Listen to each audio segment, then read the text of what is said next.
Today we are going to start the topic force between two parallel current carrying conductor in the chapter moving charges and magnetism. क्या है इसके अंदर, क्या study करने जा रहे हैं ये देख लेते हैं. Consider two long parallel conductors A and B. हमने यहाँ पर दो कंडक्टर्स कंसीडर किए हुए हैं, conductor A and conductor B. Conductor A से जो करंट फ्लो हो रही है that is I A which is in the upward direction, while the current flowing through the conductor B is IB is also in the same direction. Now we are going to find out the magnetic field because of this conductor at this place as well as because of the current flowing through at this conductor, magnetic field corresponding at this place.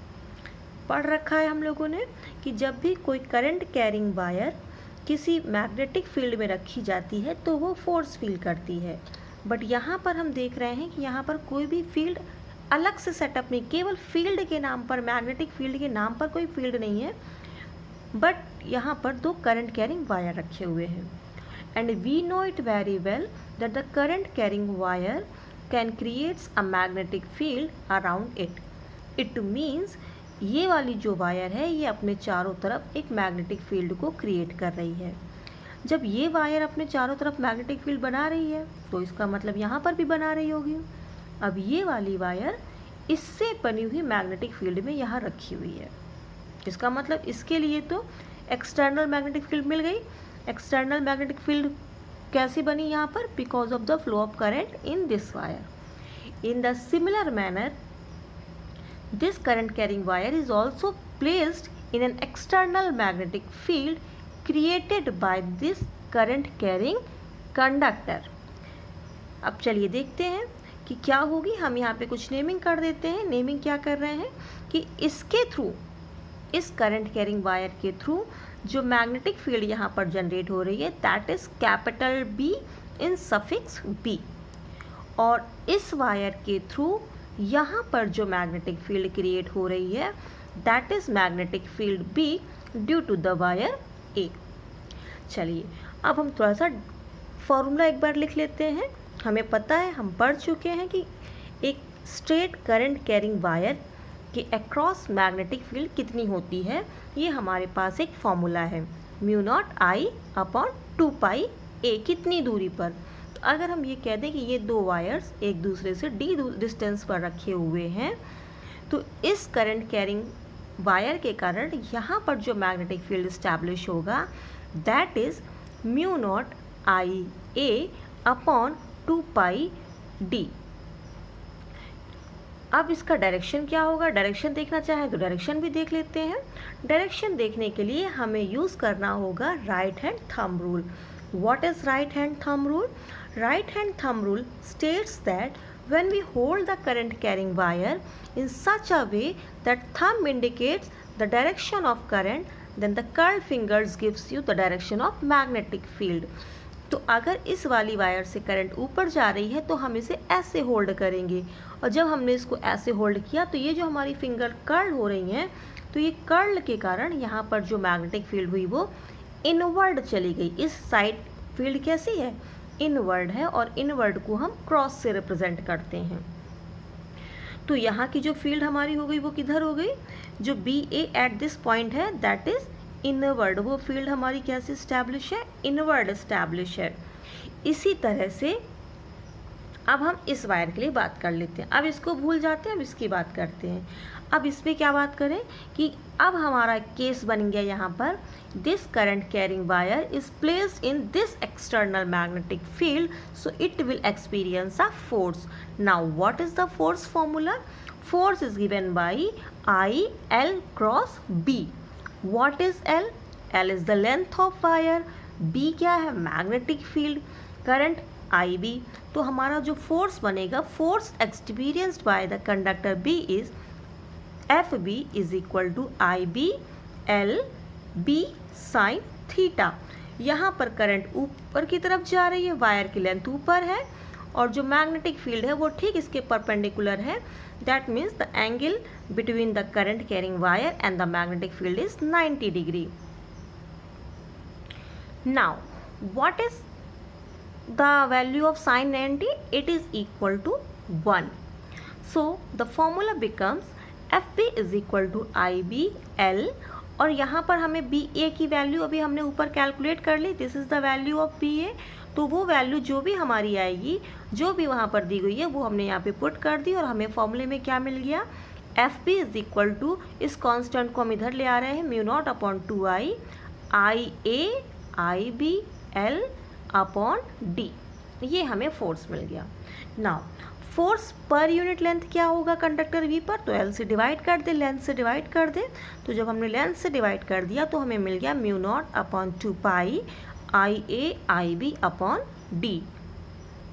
What is the meaning of this term? That means the force experienced by this conductor due to the presence of this wire, current carrying wire, is given by mu naught upon 2 pi, the product of current flowing through both wire upon the separation between them. चलिए थोड़ा सा direction की भी बात कर लेते हैं। What is the direction of force? अगर ये फोर्स निकाला है हमने, since force is a vector quantity, तो इसका डायरेक्शन भी होगा। तो इसका डायरेक्शन हम कैसे निकालेंगे? इसका डायरेक्शन हम निकाल लेंगे फ्लेमिंग लेफ्ट हैंड रूल से। कौन से रूल से? Fleming left hand rule. What is the Fleming left hand rule? Fleming left hand rule it states that if we stretch our forefinger, middle finger and thumb mutually perpendicular to each other in such a way that forefinger indicates the direction of magnetic field। तो यहाँ पर हमारी इस wire के लेकर हम बात करें तो ये हमारी मैग्नेटिक फील्ड को रिप्रेजेंट कर रही है, तो मैग्नेटिक फील्ड इनवर्ड, तो ये हमारा इनवर्ड का रिप्रेजेंटेशन दिखा दे। और मिडिल फिंगर करंट के डायरेक्शन में, तो जो भी थंब का डायरेक्शन होगा that is the direction of force acting on this current carrying wire. तो क्या हो जाएगा हमारा यहाँ पर, यहाँ से दिखाई देगा कि जो फोर्स है वो इस वायर पर अंदर की तरफ लग रहा है, टूवर्ड्स ए लग रहा है। इसी तरह हम बी के लिए बात कर लेंगे, तो बी में जो मैग्नेटिक फील्ड आ रही है वो बिकॉज ऑफ दिस वायर आ रही है। तो इसको अगर हम पकड़ें राइट हैंड रूल यूज़ करके, तो direction of the current is this much and the finger curls in this manner. तो यहाँ पर जो मैग्नेटिक फील्ड है वो आउटवर्ड आ रही है। तो अगर इस पॉइंट पर हम मैग्नेटिक फील्ड का डायरेक्शन देखें तो हमें दिखाई देगा कि जो फोर्स है वो इस डायरेक्शन में आ रहा है।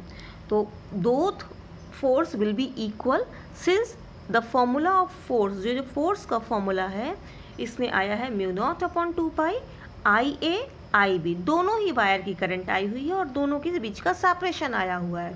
इट मीन्स चाहे हम इस वायर की बात करें चाहे इस वायर की बात करें, फोर्स का जो रिजल्ट आएगा वो दोनों एक दूसरे पर सेम फोर्स एक्सर्ट करेंगे, बट ये वाला इधर और ये वाला इधर। That means we will say the force acting on these two wires is numerically equal but opposite in direction acts here। एक बहुत ही अच्छा रिजल्ट यहाँ से निकल कर सामने आता है कि conductors attract each other if current is flowing in the same direction. अगर करंट सेम डायरेक्शन में फ्लो कर रही है तो जो वायर्स है वो एक दूसरे को अट्रैक्ट करेंगी, और अगर करंट अपोजिट डायरेक्शन में फ्लो हो रही है तो ये एक दूसरे को रिपल करेंगी। ये यहाँ पर using the Fleming left hand rule हम यहाँ पर ऑब्टेन कर सकते हैं। अच्छा, यहाँ से एक बोर्ड में बहुत अच्छा क्वेश्चन पूछ लिया जाता है कि define the ampere, define 1 ampere. तो हम यहाँ पर वो वाली डेफिनेशन नहीं लिखेंगे जो हम क्लास 10th में पढ़ते आए हैं या जो हमने करंट इलेक्ट्रिसिटी में पढ़ी है, the rate of flow of current if the current, वो वाली डेफिनेशन नहीं। हम यहाँ पर डेफिनेशन क्या लिखेंगे, हमारा क्वेश्चन क्या पूछा जाता है, क्वेश्चन पूछा जाएगा कि obtain the expression for the force acting between two current carrying conductors and hence define 1 ampere. तो hence define 1 ampere, that means we have to write the definition of ampere using this formula which we have obtained earlier। अभी जो हमने formula निकाला है उस फॉर्मूले की help से ही हम एम्पियर को डिफाइन करेंगे। तो कैसे डिफाइन कर दें, तो सिंपल से केसेस हम लगा लेते हैं। अगर हम कह दें कि जो दो वायर्स हैं they are placed at a distance 1 metre and the current flowing through each wire is equal in the magnitude and the value is 1 ampere. जब ये भी 1 हो गया, ये भी 1 हो गया और ये भी 1 हो गया, तो फोर्स किसके बराबर हो गया, mu naught upon 2 pi. Basically it is not force, it is force per unit length. इसको क्या रेट करेंगे, फोर्स पर यूनिट लेंथ। अब यहाँ से डेफिनेशन बनेगी, the ampere is the value of that steady current which when maintained in each of the two very long straight parallel conductors of negligible cross section area and placed 1 meter apart in vacuum would produce on each of these conductors a force equal to mu naught upon 2 pi की value 2 into 10 to power minus 7 newton पर metre of length.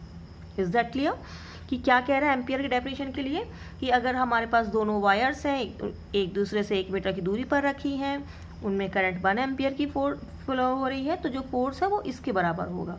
यानी कि इतना force produce करने के लिए और उनको 1 मीटर की दूरी पर रख दिया जाए तो उस ये सारा सिचुएशन करने पर जो करंट हमने मेंटेन की है वायर्स में वही वैल्यू कहलाती है 1 एम्पियर।